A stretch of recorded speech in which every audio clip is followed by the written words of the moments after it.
Hello viewers, welcome to 360 investing. So there is a beautiful say in market के long term में market average out everything. मतलब market is like a pendulum. So अच्छे cycles भी आएंगे, खराब cycles भी आएंगे, और इन बिटवीन एवरेज आउट में you will find the growth and good opportunities. अब इसमें क्या होता है कि जब अच्छे साइकिल चलते हैं तो आपको फास्ट फास्ट मोमेंटम मिलता है, बहुत सारे लोग ट्रेडिंग में इंटरेस्टेड होते हैं। लेकिन 2025 market is not one such kind of market. यहाँ पर आपको बहुत पेशेंस रखना पड़ेगा because momentum is very choppy. It is very difficult in this times to make money. बहुत सारे लोगों का पैसा टू बी ऑनेस्ट इस मार्केट में नहीं बना है because I know I been industry for last 10 years. इतना हम ऑलरेडी इन्वेस्ट करते हैं, हमारे क्लाइंट्स को हेल्प करते हैं, बहुत सारा हमने जो भी पूरा बिजनेस एक खड़ा किया है। इनफैक्ट बहुत सारे रिसर्च हमने किए इतने सालों में, काफ़ी सारे हमने आपके साथ में यूट्यूब पे इसी चैनल पे हमने कितने सारे एनालिसिस पोस्ट किए हैं। सो हमें इतना भी समझ में आता है कि भाई यहाँ पर इस मार्केट में बहुत जल्दी जल्दी रिटर्न्स नहीं बनेगा। So there are different flavours to it. मतलब लॉन्ग टर्म में क्या है कि आजकल अलग अलग टाइप्स हो गए हैं। आपके पास पोजिशनल आइडिया की ट्रेडिंग होते हैं, आपके पास सिक्लिकल स्टॉक्स और वहाँ पर एक ट्रेडिंग साइकिल होता है। उसके अलावा you have something called as long term. तो anything which is above 1 year normally long term में बोला जाता है, लॉन्ग टर्म में काउंट किया जाता है। But there is one more dimension. एक होता है मेगा ट्रेंड, जो अगले 3 साल 5 साल तक लोग पॉजिटिव हैं, जो थीम के ऊपर, जो थीम अच्छी चलने वाली है, चल सकती है, इसको हम बोलते हैं मेगा ट्रेंड्स। अब मेगा ट्रेंड्स के लिए आपको कुछ स्ट्रक्चरल चीज़ों का ध्यान देना पड़ेगा। सबसे पहले हम जब कोई भी साइकिल को कैच करते हो तो आपको ये समझना है कि वो साइकिल का लॉन्जिविटी कितना है, या फिर वो साइकिल क्या स्ट्रक्चरल स्टोरी है या फिर डीप सिक्लिकल इंडस्ट्री है। अब मैं आपको इसका एग्जाम्पल बताता हूँ to make it more clear. आपको एग्जाम्पल बताता हूँ तो आपको क्लियरली समझ में आएगा। Okay, so now let's take example of PFC. So PFC यहाँ पर आप देख सकते हो 2007-2008 में it was close to 109 rupees. 2020 में भी अप्रॉक्सीमेटली 2021 में भी in fact it was close to the similar range. 2020 और 2021 में आसपास भी आप देखोगे तो 116 के आसपास ही भाव था। उसके बाद वो 116 वाला डायरेक्टली हो जाता है 450, 500, 550। Why this 5x jump we have seen? Because इस इंडस्ट्री में जो आपका पावर वाली इंडस्ट्री है, यहाँ पर गवर्नमेंट की पॉलिसी, गवर्नमेंट का कैपेक्स बहुत ज़्यादा मायने रखता है। और आप देख सकते हो 2008 के बाद से कोई मेजर टर्न अराउंड ये सेक्टर में देखने नहीं मिला। This is not only subjected to PFC. आप पूरे सेक्टर में देखोगे मोस्टली सारे स्टॉक्स का यही हालत है जहाँ पर गवर्नमेंट का ज़्यादा स्टेक है। Okay, now let's take one more example. So we are taking now Tata Power just to make it more clear. अब टाटा पावर में देखिए क्या है, पावर सेक्टर से बिलोंग करता है। 2000 के आसपास ये रैली शुरू हुई एंड इट पीक्ड अराउंड 2007। तो 7 साल ये रैली चली। उसके बाद में 2008 के क्रैश के बाद में you can see this 11 years of draw down, almost 11 years of draw down, और फिर 2021 से वे स्टॉक चलना चालू किया। तो इतना बड़ा डीप सिक्लिकल है और बहुत बड़े लॉन्ग डेटेड साइकिल्स होते हैं।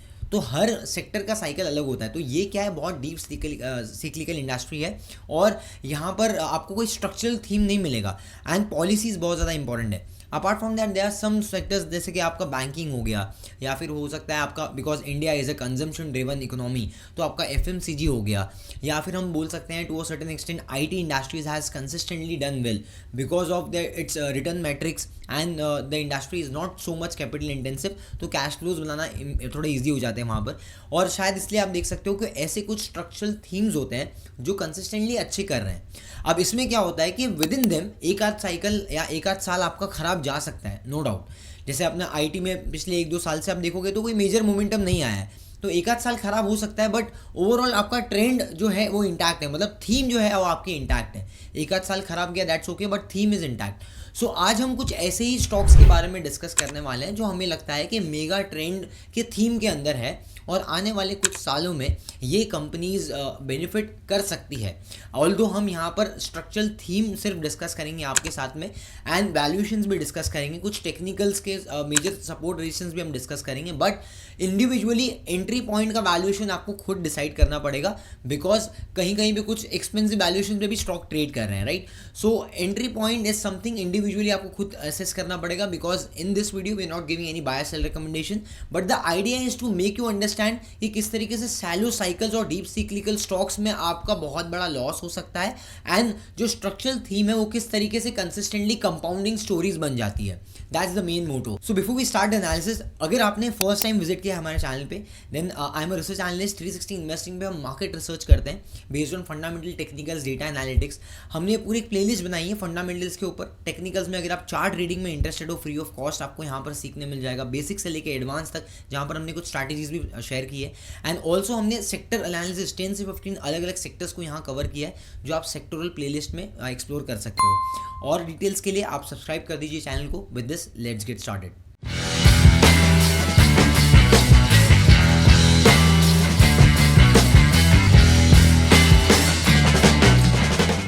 सो फर्स्टली, जब आप कोई भी स्टॉक में इन्वेस्ट कर रहे हो, किसी थीम में कोई अपॉर्चुनिटी ढूंढ रहे हो, आपको ये समझना है कि ये थीम का जो मोमेंटम है वो उसका अपॉर्चुनिटी साइज क्या है. And also we need to understand क्या ये स्टॉक या वो थीम मेजर पॉलिसीज पे डिपेंडेंट है या अपने आप में वो एक स्ट्रक्चरल कंपाउंडिंग स्टोरी बन सकती है. So that is something we need to understand. और आज मैंने जो भी स्टॉक्स को शॉर्टलिस्ट किया है उसमें हमने ये चीज़ों के फिल्टर्स लगाए हैं. तो first stock that we are going to cover is persistent systems. अब परसिस्टेंट में आप देखोगे व्हाट डज परसिस्टेंट डू. एक software solutions, software engineering solutions वगैरह प्रोवाइड करती है कंपनी. अगर आप देखोगे तो इसके अलग अलग प्रोडक्ट्स हैं, जैसे आप यहाँ पर प्रोडक्ट मिक्स में देख सकते हो, right. So product for platform engineering, design led transformation, cloud enabled enterprise modernisations, data artificial intelligence के लिए भी अलग उनके पास में सोल्यूशंस है. सो बेसिकली ये सब चीज़ प्रोवाइड करती है. और कंपनी अगर सेगमेंट देखोगे ना, कौन से सेगमेंट को केटर कर रही है, मैं आपको यहाँ पर क्लियरली प्रेजेंटेशन में बताता हूँ. Look at this. So company high tech solutions provide करती है, software high tech for emerging industries and banking, financial services, insurance के लिए भी कंपनी सोल्यूशंस प्रोवाइड करती है. हेल्थ केयर, लाइफ साइंस जो कंपनीज हैं उनके लिए भी सर्विसेज प्रोवाइड करती है. Now one more thing that you can see is the consistency of earnings. पिछले अगर आप 22 क्वार्टर से देखोगे कंसिस्टेंटली ग्रो हो रहा है, एंड दैट्स द रीजन. अगर पिछले 4-5 साल के अपने स्टॉक परफॉर्मेंस देखोगे, so it has more than 6-7x हो गया है almost. Now most importantly, markets are also very much worried about the margins trajectory. So margin आप यहाँ पर देख सकते हो, पिछले एक साल में मार्जिन 14% से 16% के आसपास ही रहा है. सो basically PAT margin is close to 13% and आपका EBIT margin is close to 16%, which I think the consistency of margins depicts the moat of the business. अब यहाँ पर इंटरेस्टिंगली एक IT साइकिल देख सकते हो आप पूरा. पिछले एक साल में स्टॉक ने ऑलमोस्ट 11% का नेगेटिव रिटर्न्स दिया है. आपका निफ्टी IT इंडेक्स जो है, जो बेंचमार्क इंडेक्स है, वो बेसिकली यहाँ पर 19% का उन्होंने नेगेटिव रिटर्न्स दिया है, और -4% का रिटर्न्स नेगेटिव निफ्टी ने भी दिया है. सो बेसिकली इन शॉर्ट अगर आप देखोगे, पिछला एक साल was not so good, and इसमें IT की बहुत सारी स्टॉक्स, कंपनीज को स्टॉक आया, लेकिन रिलेटिवली अभी भी आउट परफॉर्म किया है. जो आपके खुद के पीयर्स हैं या फिर IT इंडेक्स जो है उसको आउट परफॉर्म किया है क्लियरली. अब कंपनी के कौन कॉल के हाईलाइट्स में कुछ इंटरेस्टिंग स्ट्रैटेजी और टेलविंड्स देख सकते हैं. Focus on AI led and platform driven services. इसमें कंपनी और कैपेक्स कर रही है कैपेसिटी के लिए भी, और नई टेक्नोलॉजीज में इन्वेस्टमेंट कर रही है. सो कंपनी बोल रही है आने वाले टाइम में upcoming wage hike can be a negative impact, can have a negative impact on the margin. मतलब थोड़ा मार्जिन पे प्रेशर आ सकता है, लेकिन ओवरऑल कंपनी का जो FY27 का गाइडेंस है, that is approximately 2 billion revenue के आसपास, एंड दैट इज 18% कैगर पे वो एक्सपेक्ट कर रहे हैं. सो इन शॉर्ट नियर टर्म में हो सकता है कि मार्जिन पे प्रेशर आ सकता है, but longer term story still intact है फॉर परसिस्टेंट. और हम यहाँ पर मेगा ट्रेंड की बात कर रहे हैं कि अगले 3 साल, अगले 5 साल, या फिर आप और आगे तक भी करना चाहो, because it's about a process. थोड़ा बहुत फाइनेंशियल मैट्रिक्स देख लेते हैं. अब यहाँ पर देख सकते हो 54 के PE मल्टीपल पे स्टॉक चल रहा है. ROCE, ROE बहुत हेल्दी है. Debt to equity is not a problem. Company का मार्जिन इज क्लोज टू 18%. यहाँ पर अगर आप आते देखते हो तो मैं आपको एक देखता हूँ, मतलब आपको मैं वैल्यूएशन पे ऊपर आपको एक इंसाइट देता हूँ. आप ये देखोगे PE मल्टीपल जो कंपनी का है अभी फिलहाल चल रहा है 55 पे. इनफैक्ट जो रिसेंट में पीक हुआ था दैट वाज क्लोज टू 81. और यहाँ पर आपको ना एक इंटरेस्टिंग इंसाइट मिलेगा. पिछले 5 साल में जब भी स्टॉक मीडियन मतलब 40 के रेंज में आया है, it's not about median because 50 का मीडियन तो ऑलमोस्ट अभी चल ही रहा है 54 के आसपास, but it is near to its reasonable valuation. लेकिन अगर आपको मतलब अगर कुछ लोग बोलते हैं भाई सस्ता कब होगा, सो बेसिकली सस्ता मुझे लगता है जब ये 45 और 35 के बीच की रेंज में आ जाता है. कंसिडरिंग कि कोई मेजर चैलेंजेस नहीं है, अभी भी अर्निंग्स कंसिस्टेंटली ग्रो हो रही है, तो मुझे लगता है that becomes a sweet spot. तो आने वाले टाइम में आप खुद इसको एसेस कर सकते हो। That's a simple thumb rule what we can make out from last 5 years of momentum. अब यहाँ पर आप एक और चीज़ देख सकते हो, प्राइस में मेजर सपोर्ट आपको यहाँ पर पहले मिला था देखने के लिए, अप्रैल के आसपास 4600 के आसपास एक सपोर्ट था। तो मुझे लगता है 5000 से लेके 4600 ये अभी भी मेजर सपोर्ट जोन रहेगा स्टॉक के लिए। सो गोइंग फॉरवर्ड आप एक अलर्ट लगा सकते हो उसके लिए। Now one more stock that is a key beneficiary of the entire defence theme, that is solar industry.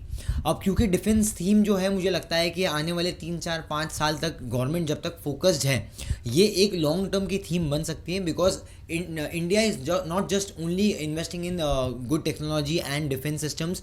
अगर आप ये चीज़ देखोगे, पूरे ग्लोब में जितनी भी बड़ी कंट्रीज़ हैं, चाहे वो चाइना हो गया, रशिया हो गया, यूएस हो गया, यूरोपियन नेशंस हो गए, सारे ही इन्वेस्टमेंट कर रहे हैं, कैपेक्स कर रहे हैं अपने डिफेंस कैपेबिलिटीज़ को एनहांस करने के लिए। अब यहाँ पर आप सोलर इंडस्ट्री में देख सकते हो, मार्केट कैप 1,22,000 करोड़ के आसपास है। अब कुछ लोग बोलेंगे भाई 1,22,000 करोड़ की कंपनी जो है वो क्या मिड कैप कंपनी है? Definitely it is a mid cap company. क्यों? बिकॉज मिड कैप का भी रेंज शिफ्ट हो गया है। अगर आप देखोगे top 100 companies as per market cap is considered as top large cap companies as per SEBI new regulations. अब इसमें आप देखोगे 1.5 लाख करोड़ के नीचे वाली कंपनीज भी आपके मिड कैप कैटेगरी के अंदर आ जाती है। जैसे पॉली कैप हो गया 1 लाख करोड़ के ऊपर है, फिर भी वो आपका मिड कैप कैटेगरी में ही आती है। तो अब solar industry is also one of them. अब यहाँ पर आप देख सकते हो ROE 30 to 38 के आसपास में है। मेजर डेट नहीं है कंपनी के पास में। और अगर आप देखोगे ऑर्डर इनफ्लो, ऑर्डर गाइडेंस के बारे में हमने बात की थी। लेकिन मैं आपको इंटरेस्टिंगली एक चीज़ यहाँ पर बताना चाहूँगा वैल्यूएशन फ्रंट पे। बिकॉज काफ़ी लोग अगर हम इसको पिछले 5 साल में पी के ऊपर भी वैल्यू करते हैं, तो आप ये देख सकते हो ऑलमोस्ट 100 के आसपास का पी मल्टीपल है, और नीचे एवरेज जो है 64 का है। एंड अगर आप EV बाय EBITDA पे करोगे ये सेक्टर में, तो भी आपका एवरेज आता है 37-40 के आसपास। वेरएल्स अभी फिलहाल जो चल रहा है दैट इज़ 59-58 के आसपास चल रहा है। तो now what we can conclude out of this कि मोमेंटम तो पॉजिटिव है, और ये मोमेंटम पॉजिटिव है, इसको मैक्सिमम टाइम्स प्रीमियम मिलता है। आप ये देखोगे चार्ट में पिछले 4-5 साल में, just look at this chart, कितनी बार ये 200 मूविंग एवरेज के ऊपर चल रहा है। मैक्सिमम टाइम आप देखोगे stock is above 200 moving average, that's a positive sign for any stock. अगर कोई भी स्टॉक 200 मूविंग एवरेज के ऊपर चल रहा है, राइजिंग में है, 200 मूविंग एवरेज अगर राइजिंग में है और स्टॉक कंसिस्टेंटली उसके ऊपर चल रहा है, इटसेल्फ प्रेडिक्ट, मतलब इसको एक चीज़ शोकेस करता है that the primary trend is superiorly strong. अब ये क्यों पॉसिबल हो रहा है? क्योंकि डिफेंस में है ना, मैं आपको ये वाला आप पूरा डिफेंस सेक्टर का पूरा एनालिसिस देख सकते हो, जिसमें हमने एक बहुत की इंपॉर्टेंट चीज़ बोली थी। जिन्होंने देखा होगा मुझे कमेंट्स में बता सकते हो। एक इंपॉर्टेंट चीज़ ये थी उसके अंदर कि कोई भी कंपनी जो अक्रॉस द वैल्यू चेन अलग अलग सेगमेंट्स में डिलीवर कर रहा है कुछ ना कुछ प्रोडक्ट्स, उसके रिकरिंग रेवेन्यूज़ के चांसेस ज़्यादा है। और क्योंकि रिकरिंग रेवेन्यूज़ के और चांसेस ज़्यादा है, इसके लिए आने वाले टाइम में वो कंपनी के बिजनेस सस्टेनेबिलिटी के भी चांसेस ज़्यादा है। Let's say for example Indian army, navy, air force, ये तीनों भी सेगमेंट में, तीनों भी लेग में अगर आप देखोगे, कोई कंपनी है जो अलग अलग तरीके से कुछ ना कुछ कंट्रीब्यूट कर पा रही है, वहाँ से बिजनेस गेन कर पा रही है, ऑर्डर्स ले पा रही है, और एक्सपोर्ट्स के ऊपर भी मेजर कंट्रीब्यूशन दे पा रही है, तो मुझे लगता है वो कंपनीज़ का जो परफॉर्मेंस है फ्यूचर में बेटर होने के चांसेस सबसे ज़्यादा है। स्पेसिफिकली तब जब इंडियन गवर्नमेंट खुद कैपेक्स कर रही है डिफेंस के अंदर, और डिफेंस का एक अच्छा आउटलुक हमें देखने मिल सकता है। तो ये टाइम पे बहुत स्वीट स्पॉट होगा ये सब कंपनीज़ के ऊपर। अब solar industry is one of them. इसका थोड़ा सा वैल्यूएशन एक्सपेंसिव है, बट मुझे टेक्निकल पैटर्न वाइज अच्छा लगता है। हम इसके आपको मैं बताऊंगा इसके बारे में आगे भी। बट अब आप मुझे एक क्वेश्चन का आंसर दीजिए, आपको कौन से ऐसे स्टॉक्स लगते हैं डिफेंस में जो ऐसे रिकरिंग मॉडल्स के अंदर है और आने वाले टाइम में हो सकता है कि कंसिस्टेंसी ऑफ अर्निंग्स इनकी बेटर हो सकती है? सो आप देख सकते हो international defence order ramping Q2 Q3 expected to reflect improve defence numbers. So company खुद भी एक्सपोर्ट के ऊपर पॉजिटिव है। एंड ऑलमोस्ट अगर आप इनका मतलब कंपनी का पूरा अगर आप वो देखोगे बिजनेस, सो इंडिया में इनफैक्ट डोमेस्टिक भी इनका बहुत स्ट्रॉन्ग है, एंड एक्सपोर्ट ड्रिवन भी रेवेन्यूज़ काफ़ी स्ट्रॉन्ग है। आप यहाँ पर देख सकते हो इंडस्ट्रियल एक्सप्लोजिव में 86% का कॉन्ट्रीब्यूशन है, डिफेंस प्रोडक्ट का 15% 14% का कॉन्ट्रीब्यूशन है। वेरल्स अगर आप कंपनी के एक्सपोर्ट देखते हो, you can see 41% of the exports, और ये FY22 में ओनली 36% थे, लेकिन अब यहाँ से 41% ऑफ द एक्सपोर्ट्स हो गया है फर्स्ट हाफ ऑफ FY25 में। सो एक्सपोर्ट्स के ऊपर काफ़ी फोकस कर रही है और गवर्नमेंट खुद भी फोकस कर रही है एक्सपोर्ट्स के ऊपर, तो ये थीम काफ़ी हद तक सपोर्ट कर रहा है सोलर इंडस्ट्रीज़ को, and that's the reason solar industries पिछले 3 साल में अगर आप देखोगे, just look at the price momentum पिछले 3 से 4 साल में, 3 साल में भी अगर हम देखते हैं तो 3000 वाला स्टॉक ऑलमोस्ट यहाँ पर 15,000 17,000 हो गया। It's kind of a 5x jump, more than 5x for solar industries. Recent में एक थोड़ा करेक्शन आया है, बट मुझे लगता है कि वो पोलैरिटी सपोर्ट के आसपास आके टेस्ट हो सकता है, which is close to 12,500। So going forward although expensive valuation में, लेकिन 12,500 विल रिमेन एज अ की आपका सपोर्ट लेवल बोल सकते हैं। तो इसको आपको वॉच करना पड़ेगा, बिकॉज अभी तक रिजल्ट नहीं आए, तो रिजल्ट भी आने वाले, so stay tune with that solar industry. अब इसको आप वॉच लिस्ट में ऐड कर सकते हो। So when we talk about mega trend and themes which are here to stay for a longer period of time, in fact for decades also, one of the theme जो मुझे लगता है, और I think उसने पिछले ऑलरेडी 5-6 साल में काफ़ी अच्छा मोमेंटम गेन किया है, that is your capital markets investment theme. अब इन्वेस्टमेंट थीम में काफ़ी सारे ऐसे स्टॉक्स हैं, जैसे कि आपके ब्रोकिंग बिजनेस हो गया, फिर आपको कस्टोडियन NSDL CDSL हो गए, BSC NSE हो गया, and also your AMC business. But यहाँ पर जो higher end of the valuation, जैसा अगर आप वैल्यू चेन में देखते हो, तो जो higher end of the value chain में आता है that is your exchange companies. So मुझे BSC लगता है कि वन ऑफ द स्टॉक्स जो आने वाले टाइम में और अच्छा कर सकता है। ऑल्दो अब यहाँ पर अगर आप देखोगे तो BSC का जो वैल्यूएशन है थोड़ा सा एक्सपेंसिव है। Let's take example of BSC, 1,08,000 crore की कंपनी है। अगर आप देखोगे 68 का प्राइस टू अर्निंग वैल्यूएशन है, no doubt about ROC ROE consistent है, डेट फ्री कंपनी है, वेरल्स आपका operating margin is close to 54। So it's a rare combination जहाँ पर आपको इतना बड़ा मोनोपोली या ओलिगोपोली वाला मार्केट मिलता है, हाईली रेगुलेटेड मार्केट मिलता है, जहाँ पर आपको ये तो दिक्कत है ही नहीं कि भाई इनफॉर्मल प्लेयर्स वगैरह भी ज़्यादा है, बहुत ज़्यादा। तो उससे अलावा आप, मुझे लगता है कि आने वाले टाइम में और भी जैसे जैसे लोग और ज़्यादा इन्वेस्टमेंट्स करते जाएंगे म्यूचुअल फंड्स वगैरह में या फिर डायरेक्ट इक्विटीज़ में, this stocks can benefit in long run. Because अगर आप पिछले 3-4 साल से ग्रोथ मोमेंटम देखोगे तो company has given quite a good momentum, 100% returns, 100% growth, 125% growth, 50-60% growth भी आ रही है। वेल थोड़ा सा अभी ग्रोथ, थोड़ा मोमेंटम स्लो डाउन हुआ है, but overall margins are intact. आप देख सकते हो 47% का मार्जिन जो बढ़ के 65% हो गया। इनफैक्ट लास्ट 3 क्वार्टर में भी कंसिस्टेंटली मार्जिन्स गेन हुए हैं। ऑल्दो अभी फ़िलहाल अभी तक BSC का रिजल्ट नहीं आया है, सो इसके लिए आपको थोड़ा सा देखना पड़ेगा, बट नियर टर्म के results might not matter a lot, क्योंकि हम लॉन्ग टर्म के हिसाब से हम देख रहे हैं। हम बात कर रहे हैं अगले 5 साल, अगले 10 साल के बारे में। सो मुझे लगता है कि आने वाले टाइम में 5 साल 10 साल में मोमेंटम अच्छा आ सकता है, कीपिंग इन माइंड कि अगर जो अभी ग्रोथ ड्राइवर्स हैं वो इंटैक्ट रहें। और अगर आप यहाँ पर एक बार वैल्यूएशन फ्रंट में देखोगे तो you can see this in last 5 years company ने किस तरीके से परफॉर्मेंस दिया है पोस्ट जो आपके नए नए प्रोडक्ट में आ गए, राइट। सो नए प्रोडक्ट जो आपके F&O वाले प्रोडक्ट्स जब जैसे ही अनलॉक हुए, तो मुझे लगता है कि यहाँ पर अच्छा वेल्थ क्रिएशन हुआ। एंड कंपनी ने और भी दूसरे सर्विसेज भी प्रोवाइड करते हैं, जैसे ट्रेनिंग सर्विस प्रोवाइड करते हैं, देन लिस्टिंग सर्विसेज प्रोवाइड करते हैं, देन ऑल्सो कंपनी मतलब अलग अलग ऐसे इंडेक्स के भी सर्विसेज वगैरह प्रोवाइड करती है। And bond, mutual funds, BSC star MF, ये सब जो है सर्विस कैटेगरीज के अंदर कंपनी की आती है। सो मुझे लगता है जो P रेशियो है वो अगर थोड़ा सा और 50 के नीचे आता है कहीं फ्यूचर में, I think that can provide good risk reward returns for upcoming future, and एक अच्छा अपॉर्चुनिटी बना सकते हैं। So let's keep this also in watch list. So BSC मुझे लगता है it's not a too complex story नहीं है, बहुत सिंपल स्टोरी है। और जब तक इंडिया की ग्रोथ स्टोरी चलती रहेगी, इंडिया के स्टॉक मार्केट की मोमेंटम अच्छी चलती रहेगी, मुझे लगता है कि BSC में भी अच्छा मोमेंटम चल सकता है। अपार्ट फ्रॉम दैट, इस पूरी इंडस्ट्री के वैल्यू चेन में एक और सेगमेंट आता है which is your AMC business. So अब यहाँ पर HDFC AMC one of the prominent players है। HDFC AMC, उसके बारे में हम डिस्कस करते हैं। सो HDFC AMC का अगर आप रिसेंट में देखोगे परफॉर्मेंसेस काफ़ी अच्छे रहे हैं।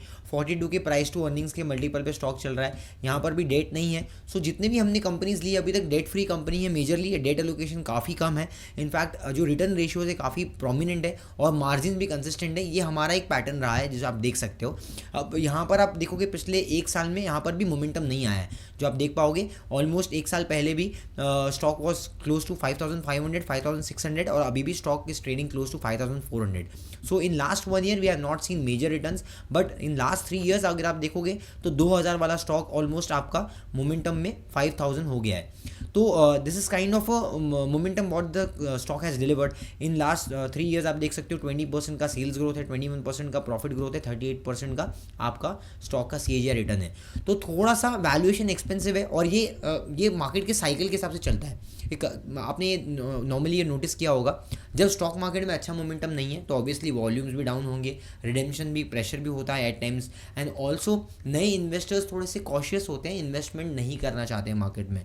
तो बेसिकली ये आस्ते आस्ते सॉल्व होगा जैसे और अवेयरनेस बिल्ड होगी, एंड मुझे लगता है कि going forward this will not be a major problem. और इसमें मुझे एक और चीज़ दिखती है कि भाई यहाँ पर ये साइक्लिकल जो है ना, वैसे आप देखोगे तो इंडियन मार्केट्स में 1 आध साल 2 साल खराब होता है, लेकिन बहुत जल्दी टर्न अराउंड भी होता है. सो मुझे लगता है कि ये इसमें थोड़े से शॉर्ट साइकिल्स होंगे इन बिजनेस में, but longer term trajectory will be at a positive side. अब यहाँ पर परफॉर्मेंस में हम देख सकते हैं रिसेंट क्वार्टर के जो रिजल्ट्स आए थे, दैट वाज अगर आप देखोगे तो ऑलमोस्ट 15% का ग्रोथ आया था. तो ऑलमोस्ट थोड़ा सा मोमेंटम डी एक्सीलरेट हुआ है, जहाँ से आप देख सकते हो कि 25% 30% के आसपास का ग्रोथ आ रहा है, वहाँ से 15% का ग्रोथ आया. Hence stock price also reacted negatively, और मार्जिन भी थोड़ा सा मार्जिन पे प्रेशर पड़ा है. ये क्वार्टर में 80% वाला मार्जिन गिर के 78% आ गया. ओवरऑल अगर आप देखोगे फिर भी YoY बेसिस पे प्रॉफिट वॉज गुड, जो आप देख सकते हो 718 करोड़ का प्रॉफिट था as compare to 577 crore. So in the near term मुझे लगता है कि अगर कोई सेबी के थ्रू कोई मेजर चैलेंजेस नहीं आते हैं, अगर नेगेटिव पॉलिसीज और कुछ रेगुलेशंस नहीं आते हैं, सो ओवरऑल जो company is well poised for a good sectoral growth and long term growth. And in fact अब यहाँ पर अगर आप P मल्टीपल देखोगे ना, तो मुझे लगता है कि आने वाले टाइम में 40 के नीचे थोड़ा सा बेटर हो जाएगा रिस्क रिवॉर्ड. एंड अगर आप यहाँ पर सपोर्ट लेवल्स देखते हैं तो हम let's look at the price. तो सपोर्ट लेवल मुझे लगता है कि यहाँ पर सपोर्ट लेवल्स आपको 4700 या 5000 के आसपास मिल सकता है. गोइंग फॉरवर्ड आप उसको वॉच लिस्ट में ऐड कर सकते हो. So there was key triggers in the con call that needs to be highlighted. AUM cross हुआ है 9 ट्रिलियंस ये क्वार्टर में, एंड इनफैक्ट 1:1 बोनस भी कंपनी ने अनाउंस किया है. अपार्ट फ्रॉम दैट SIF जो होता है, SIF का वीडियो हमने डिटेल में यहाँ पर बनाया है, ये वाला वीडियो देख सकते हो. It's a new investment product which is getting more traction nowadays, but अभी तक अगर आप देखोगे अप्रूवल तो मिला है, लेकिन अप्रोच अभी भी इवैल्यूएट करना बाकी है. तो मुझे लगता है आने वाले टाइम में अगले क्वार्टर में हो सकता है कंपनी ने और ज़्यादा इस पर क्लैरिटी देंगे. सो बेसिकली ये सब इंपॉर्टेंट चीज़ें थी. अपार्ट फ्रॉम दैट थोड़ा सा ओपेक्स बढ़ा है, कंपनी ने अपने मार्जिन्स को रिस्टोर करने की ऑलरेडी गाइडेंस दिया है. सो मुझे लगता है कि आने वाले टाइम में Q3 and Q4 might be good for HDFC AMC. So now one more interesting stock that is a pure proxy play for entire power theme, renewable themes, and also जो नए सोलार और modules वगैरह लग रहे हैं और data centres में काफ़ी सारे एनर्जी का यूज़ हो रहा है, इनफैक्ट सेमीकंडक्टर्स वगैरह स्पेस में भी. सो इन सब जगह आपको एक कॉमन चीज़ें तो यूज़ होगी, that is your cables and wires. So one of the promising company in the entire space of cable and wire that is none other than Polycab. अब पॉलीकैब में आप देख सकते हो हमने बहुत बार पॉलीकैब को हम as a standard disclaimer we already invested in this stock, but यहाँ पर मैंने बहुत टाइम रिव्यू शेयर किया है पॉलीकैब का हमारे चैनल पे, और मुझे लगता है कि मेरे साथ में शेयर करते करते ही 4000 से 5000 से स्टॉक 7000 7,500 हो चुका है. 1,13,000 करोड़ का मार्केट कैप हो गया है. 46 का P multiple ratios, ROC ROE काफ़ी हेल्दी है, डेट नहीं है कंपनी में. Again same story, same analysis, and आप यहाँ पर देख सकते हो कि ये मतलब ये क्वालिटी कंपनीज हैं, राइट. तो अब जब लॉन्ग टर्म में आप देख रहे हो ना, तो आपको ऐसी क्वालिटी बेट्स के ऊपर ही ध्यान देना पड़ेगा. बाकी मार्केट इज़ ऑलवेज अनसर्टेनेट, या तो मार्केट में कोई भी गारंटी तो कभी भी किसी भी चीज़ की नहीं है, बट एटलीस्ट हम हमारा काम सही कर सकते हैं. अगर हम स्पेक्यूलेट करते जाएंगे कि हाँ भाई मुझे 5 रुपये वाला स्टॉक बता दो जो 10 हो जाए, 10 वाला बता दो जो 100 हो जाए, सो वहाँ पर नेगेटिव होने के भी चांसेस उतने ज़्यादा है. These companies have done a lot of grinding in the past, and they have done huge capex, they have built up huge capacities, network, distribution network, और अब जाके वो इतने scalability के साथ में यहाँ पर पहुँचे हैं. So it's better to trust a company जिसने ऑलरेडी एक ट्रैक रिकॉर्ड दिया है, proven track record, and they know industry in and out rather than betting on to the small players. और इसलिए आप देखोगे मेजरली खराब साइकिल्स को अच्छी कंपनीज हमेशा ही सर्वाइव कर जाती है. और उसी ख़राब साइकिल में you will find some stocks जो बहुत ही ड्रास्टिकली नीचे चले जाते हैं और शायद 3-4 साल तक रिकवर नहीं कर पाते हैं। तो दैट्स द रीज़न कि इसलिए हम लोग बोलते हैं भाई अच्छे फंडामेंटल स्टॉक्स को बाय करना चाहिए, अच्छे फंडामेंटल स्टॉक्स को बाय करना चाहिए। सो अच्छे फंडामेंटल स्टॉक्स का मतलब क्या है भाई? ये इतना सा ही मतलब है कि जहाँ पर एक कॉम्पिटिटिव एडवांटेज हो, कंपनी की स्केलेबिलिटी हो, कंपनी लेवरेज कर पा रही हो, मार्जिन्स इंटैक्ट कर पा रही हो, कंपनी प्रॉफिटेबिलिटी को मेंटेन कर पा रही है, कंपनी उसके बाद में जब आप बाय करने जाओगे तो आपको वैल्यूएशन समझना है। लेकिन आपका होमवर्क क्या है? आपका होमवर्क है पहले आपको कंपनीज फाइंड करना पड़ेगी कि भाई कौन सी ऐसी कंपनी है, कौन सा ऐसा सेक्टर है जहाँ पर ग्रोथ आने वाली है और कंसिस्टेंटली लॉन्जिविटी में रह सकती है, ग्रोथ परसिस्ट कर सकती है। दैट्स द मेन मोटो जो आपको ध्यान देना है। I hope you understand this. If you really got this, just let me know in the comment section. Now let's get back to your Polycab. Polycab का हम P मल्टीपल देखते हैं। तो बेसिकली अब यहाँ पर देखेंगे P मल्टीपल में पिछले कुछ टाइम्स में स्टॉक ऑलरेडी ओवर वैल्यूड चल रहा था। 54 का P मल्टीपल हो गया, यहाँ पर आप देख सकते हो 60-62 का P मल्टीपल हो गया। वहाँ से थोड़ा सा आपको 1-2 क्वार्टर में मोमेंटम देखने मिला। इनफैक्ट अगर आप प्राइस में देखोगे ना तो स्टॉक अभी भी अपने लास्ट पीक के आसपास ही है। You can see this, last peak 7500 के आसपास था। अभी भी आप देख पा रहे हो स्टॉक इज क्लोज टू 7500। तो पिछले 6 महीने में, मतलब 6 महीने में कोई मेजरली आया, फिर आप देख सकते हो पिछले 1 साल में, अब अगले साल अगला महीना 1 साल हो जाएगा। दिसंबर में पीक बना था, अभी भी स्टॉक वहाँ पर ही है। सो अगले 4 जो क्वार्टर्स आए हैं, जो 3-4 क्वार्टर में कंपनी ने प्रॉफिट बनाया है, ये पूरा प्रॉफिट प्राइस में फैक्टर इन हुआ है। अब at this point in time also आप देख सकते हो रेजिस्टेंस के आसपास में है। So there might be corrections, but अगर आप परफॉर्मेंस देखोगे बोथ पुट टुगेदर पॉलीकैब और KEI, आप देख सकते हो सिमिलरली वैल्यूएशंस पे दोनों भी चल रहे हैं 46-47। In fact profit variance for Polycab was more better as compare to your KEI industries. And also sales जो था वो आपका टॉप लाइन जो था वो KEI का बेटर था। बट ओवरऑल प्रोडक्ट मिक्स में अगर आप देखोगे और मार्जिन में देखोगे, so Polycab is a better play. अब यहाँ पर देख सकते हो 16 के आसपास का मार्जिन है, जबकि आपका KEI का मार्जिन 11-12% के आसपास है। एंड आप यहाँ देख सकते हो इम्प्रूव मार्जिन दिस क्वार्टर में कंपनी ने रजिस्टर किया है। कंपनी ने आगे फॉरवर्ड में हो सकता है कि 17% के आसपास भी मार्जिन कर सकते हैं, बट ओवरऑल इसी बैंड में मार्जिन होगा। अब आने वाले 1 साल में अगर ज़्यादा कैपेक्स वगैरह स्टोरीज आती हैं, डेटा सेंटर्स का ऑलरेडी कंपनीज अच्छे कर रहे हैं, data centre theme is likely to stay for a while, plus semiconductor, also power generation पे गवर्नमेंट फोकस कर रही है। So I think all of these will add on to will fuel the growth for Polycab. In fact एक और बात, ये कुछ लोगों के मन में क्वेश्चन होता है कि अभी अल्ट्राटेक आ रहा है, अडानी भी आ रहा है, सो केबल एंड वायर्स में कैसा होगा? मुझे लगता है दैट इज़ अ स्टोरी जो हमें क्लोजली ट्रैक करना पड़ेगी, बट ये अगले 1-2 साल की स्टोरी है। एंड प्रिसाइसली आपको ये समझना पड़ेगा केबल एंड वायर्स में से वायर के डिवीजन में मेजरली लोग पहले आएंगे, बाद में केबल्स में आएंगे, बिकॉज केबल्स में अप्रूवल्स वगैरह भी लगते हैं और KEI और पॉलीकैब के पास ट्रैक रिकॉर्ड है। बाकी कंपनीज के बाद में ट्रैक रिकॉर्ड नहीं है, उनको इंडस्ट्री भी समझने में टाइम लगेगा। सो एटलीस्ट अगला 1-1.5 साल तो मुझे लगता है कि कोई मेजर प्रॉब्लम्स नहीं आना चाहिए। हाँ, गोइंग फॉरवर्ड अगर कुछ आता है सो विल लेट्स सी। अगर आपको आने वाले टाइम में और अपडेट्स चाहिए तो आप हमारे साथ में ज्वाइन रह सकते हो, तो सब्सक्राइब कर दीजिए। और टेलीग्राम चैनल का हमारा लिंक ऑलरेडी डिस्क्रिप्शन में आपको मिल जाएगा, जहाँ पर हम रिसर्च अपडेट्स डालते रहते हैं, तो वहाँ पर भी आपको फ्री ऑफ कॉस्ट अपडेट्स मिलेंगे। So make sure you join the Telegram channel. अब यहाँ पर हम जैसे हमने वैल्यूएशंस की बात कर ली, ग्रोथ मोमेंटम देख लिया, let's look at this also. 12-22% का आपका सेल्स ग्रोथ है, 29% का आपका प्रॉफिट ग्रोथ हुआ है, 40% आपका स्टॉक प्राइस ने CAGR दिया है। सो पिछले कुछ टाइम्स में मोमेंटम अगर आप देखोगे उतना अच्छा नहीं रहा, अगर आप पिछले 1 साल में देखोगे, because there is no returns. तो आने वाले टाइम में अगर थोड़ा सा करेक्शन आता है तो मुझे लगता है अब की बार आपका जो EV/EBITDA and PE ratio both will become a bit risk to reward में अगर आप देखोगे थोड़ा सा फेवरेबल हो जाएंगे। अब पॉलीकैब को है ना वैल्यूएशन में पकड़ने के लिए एक और इंटरेस्टिंग इंसाइट बताता हूँ मैं आपको। अब यहाँ पर आप देख सकते हो पास में जैसी ग्रोथ शुरू हुई थी, 35 का PE मल्टीपल, 38 का PE मल्टीपल, जहाँ से स्टॉक प्राइस चला रीरेट हुआ 54 तक गया। उसके बाद जब करेक्शन आया वापस से आप देख सकते हो यहाँ पर PE मल्टीपल ऑलमोस्ट 37 का आ गया।